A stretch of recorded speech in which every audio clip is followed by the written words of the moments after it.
Right, greetings everybody. Welcome to what is going to be a bunch of videos, because this is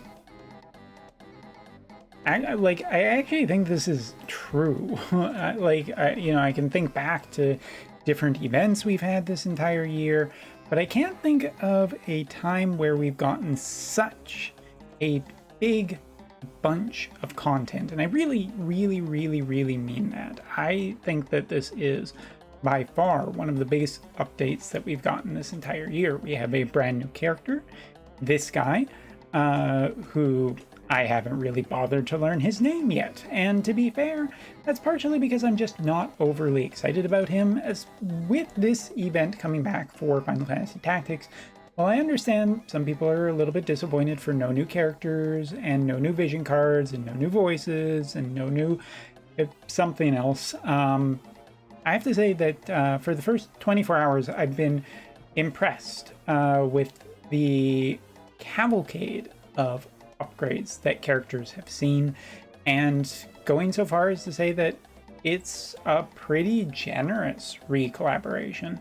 It's really nice, and it doesn't necessarily close the door on something tactics related. After all, Final Fantasy XII is in the land of Ivalice, so it is more than possible that we are going to see for the 5th anniversary that kind of collaboration again, of something of Ivalice. So, you know, cool your jets. Let's enjoy and celebrate the content that we have gotten. With that being said, it is going to take a little while for me to get through everything, because there is just so much to look at here. I already dropped a video last night with some really quick previews, but yeah, I'm just going to be trying to work through it at a steady pace, but it would be very good if you can remember that for, you know, just future to know. All right, so 2 minutes of explanation out of the way.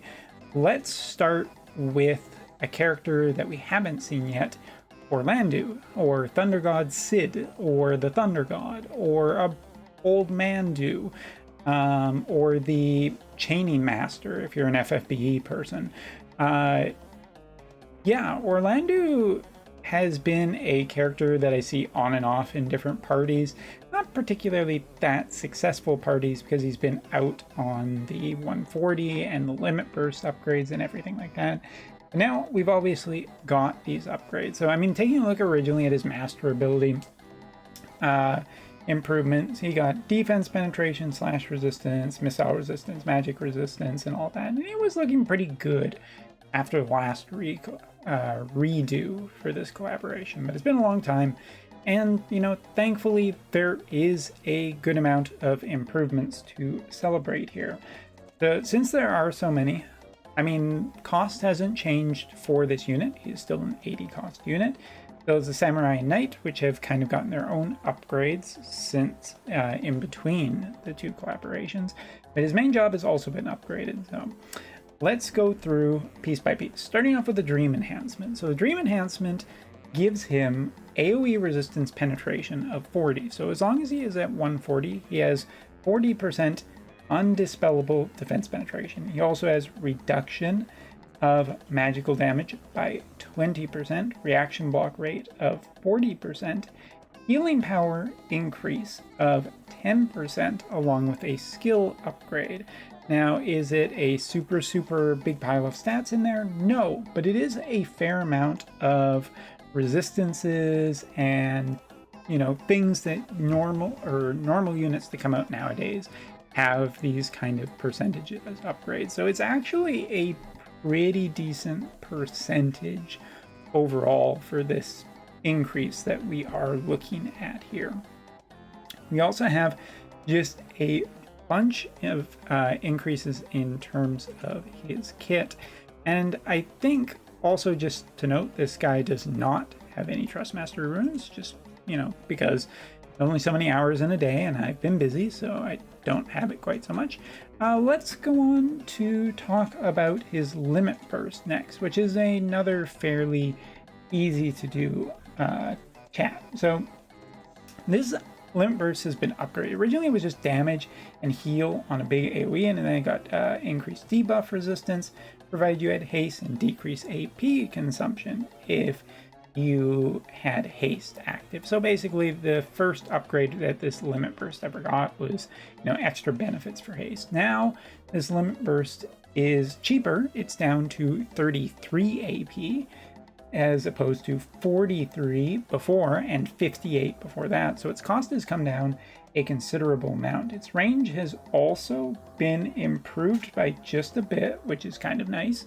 Breaks physical barriers for targets, dispels physical distance-based resistance and magical distance-based resistance for targets.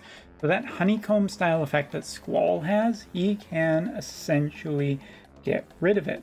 But it gets a little bit better, because if you have cast this Limit Burst, you get haste, you get the debuff resistance, and AP consumption down still. So there's a fair amount built into his Limit Burst that is quite accessible for him to use and benefit off of. Speaking of which, if there's another ability I really want to highlight right away, and just ignore that one ability that isn't unlocked. Oh, two abilities that isn't unlocked. We want to talk about this one, because this one has become Orlandu's wall of text, and I think is one of the ones that we really want to highlight next. So 40% attack increase for 4 turns now. Grants auto restore of 10% for 4 turns itself. Increases single target resistance by 40 for 4 turns when your HP is above 70%, as well as AoE resistance by 40 for 4 turns for self when HP is over 70%. Nullifies curse, blind, paralyze, sleep, immobilize, also giving him ignore fatal damage for self, and absorb 50% of the damage done for 4 turns for self, granting also the following effect of reducing physical damage the larger the AoE attack size, as well as reducing magical damage taken the larger the AoE size. This is just such a massive ability, and this ability, for all intents and purposes, looks like a current gen, like a current year unit, essentially. It does so many things. It has very relevant status effects, which are just super nice to see. I mean, it's giving you 40% for both AoE and single target resistance, which even if the enemy does have a shred, they are going to have to spend a shred ability to try and get through all of that extra resistance. And providing his HP is over 70%, it is active, which, given that he does have healing power and healing power up in his kit, is very synergistic. And he gets essentially an attack boost from multiple sources, which is, a pretty good way to make up for the stats that aren't, perfect, but whatever. And there's a good amount of just survivability baked in. Honestly, this support-based skill is really nice. The only thing I could possibly complain about is it's still 2 uses, because such a powerful ability you would love, like, essentially more uses. So yeah, right now, let's make the investment, because we can, and get that all the way up to 20, because that ability is just crazy. Okay, but there are a bunch of other abilities that have been improved for Orlandu. Holy Light Explosion is a ability that attacks directly in front of him in a line, and now it deals large damage after reducing the lightning resistance for enemies, which is good for him. But there's actually another effect to that ability, and I can't remember exactly where it is on here. Is it this one? No, not that one. Is it this one? That's the one we're talking about. I do know that someone in my guild has already tested this ability, and apparently it no longer targets allies either, which is a buff that wasn't even actually listed on here, but really good.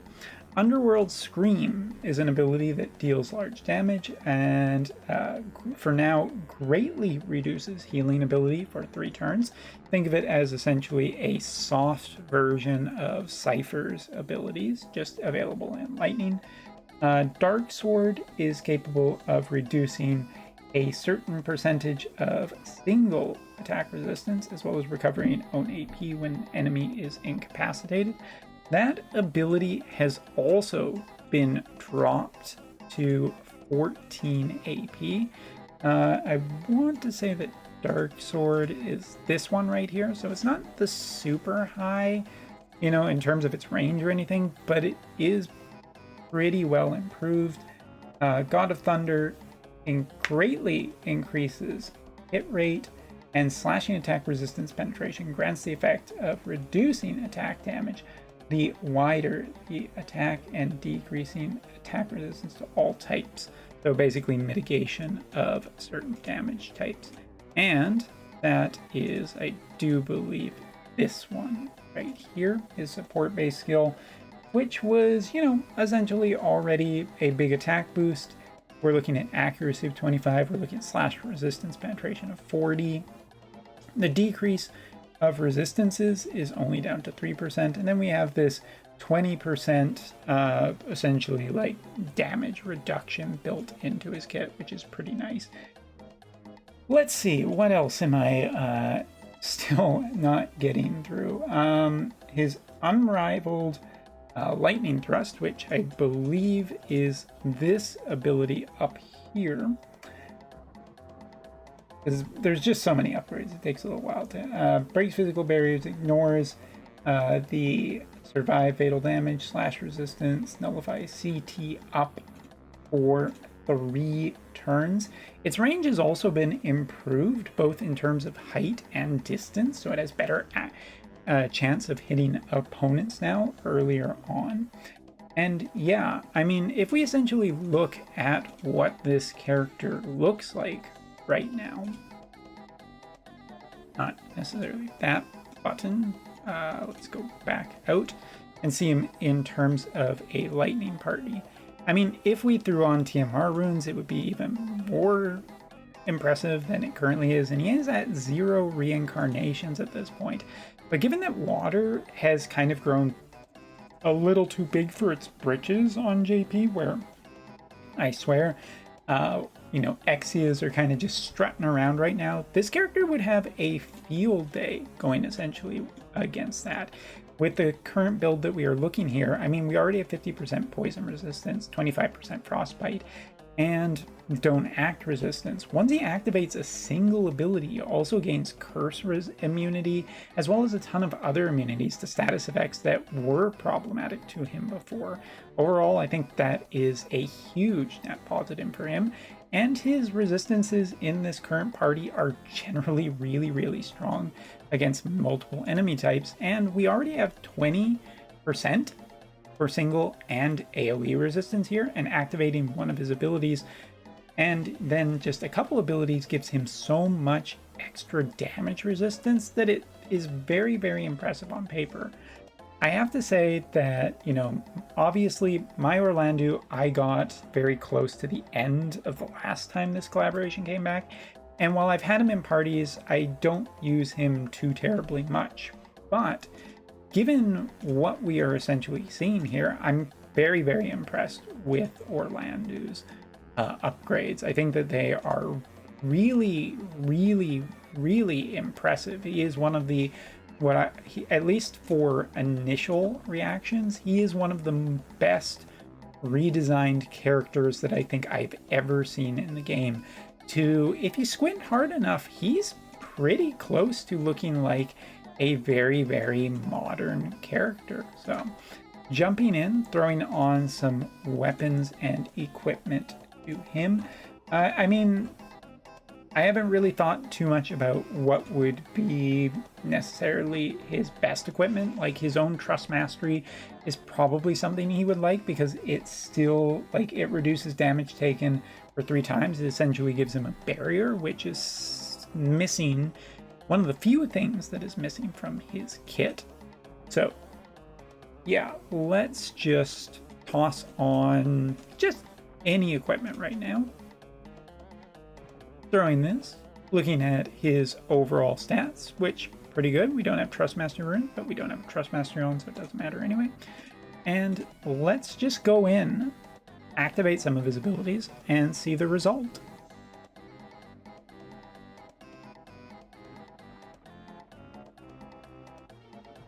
And for people who are like, oh my goodness, is there going to be like a 20-minute video for every tactics character? No, but would you really be that angry if there was? I mean, like, seriously, we could, giving the tactics characters like some long overdue love, I think is pretty fair at this point. Just because, I mean, it's been so long since these characters have come back that it's really nice to see them just, you know, back with a vengeance almost. So, jumping over here. And again, reminder that my Orlandu's abilities have not been fully upgraded. So if we look here, I mean, the limit burst I do believe is still at level 1, but as we can see, we're dealing pretty good damage here against a earthquake character, ice character. You know, obviously if we had more barriers up, it would be a little bit reduction, but we could also just up our damage a little bit more too. So taking a look at some other abilities quickly, we can see that. But you know what? Let's just hold on for a second and see right here. Only thing, looks like we have a 60% chance for one of these things triggering, but everything else is 100%, which is really awesome.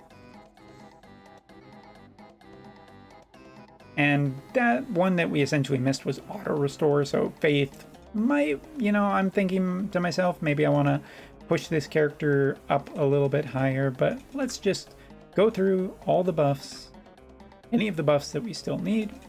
Orlandu, very, very efficient on casting what he needs to do, and then getting into the fight. All right, so there we go.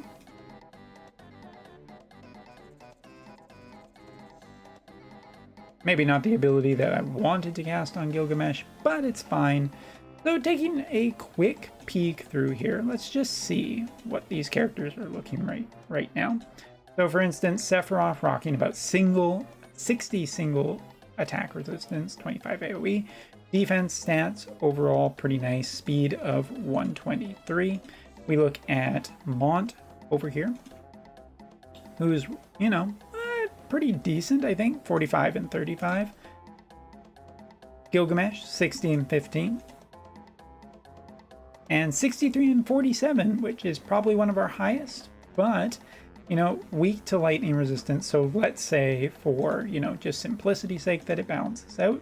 Taking a look at Orlandu here, 81 single target resistance off of his current kit, which is really quite impressive. Speed is 111, which is not anywhere near as high as some of the more modern characters, but is still decently represented. Possibly could throw on the Hermes sandals or just a little bit more effort into speed to balance him out against current characters, as well as potentially looking at some different equipment that would better pad out his kit. Taking a look at our limit burst here, and I think this is pretty comparable damage, especially when you're getting healing off of it and everything else. It looks pretty darn good. Other abilities? Unfortunately, this is one of the downsides to apparently upgrading a character, as we can't test out the Thunder Wave attack because it doesn't target allies anymore. But, you know, proof is in the pudding. I did say that earlier on in the video, so I'm happy to demonstrate that. Single target attacks, not necessarily as strong as we kind of would expect, but still has some pretty good punching power through to very, very current and up-to-date characters. There's that Dark Sword, and just running a few others to see what kind of stuff we're getting here. No silence, but the abilities might not be fully upgraded. So it gives you an idea for how strong Orlandu can be potentially. So let's also really quickly here fire off his limit burst. Gonna get hit a little bit, but that's okay. And of course, Gilgamesh doing what Gilgamesh does best. So at this point, we do have that speed activated. We do have the debuff resistance, we have the AP consumption down, and the haste, as well as we broke all the physical barriers and got rid of any physical damage mitigation, which will help Orlandu. So taking a swing at this guy, starting off with her limit burst, that's pretty decent damage. Obviously, water not necessarily strong, but he's hanging in there pretty well for, you know, this test. Of course, one of the things we want to highlight here, Sephiroth, big AoE, 0% chance of curse, meaning that he will constantly activate his healing. And if we're just looking at, you know, comparatively, yeah, Gilgamesh is also getting quite hit pretty hard by this ability. But Orlandu is taking it just a little bit better, which I think is pretty interesting. Jumping over to Ashen Mont, a character with an advantage. We can see, again, good damage represented here against him, but also not specifically getting close to a kill yet, which I think is pretty valuable. But that single target also maybe getting a little bit closer. And last but not least, this is one of the things why I think Orlandu might just generally be the best of all of the tactics characters right now, is since JP is in such a magic focused meta, that anti-magic characters really do have a specific advantage right now. And Garukin is also going to experience that kind of buff, which could just make Orlandu incredibly valuable property for right now. And yeah, you know, it might give him a wedge into future metas as well.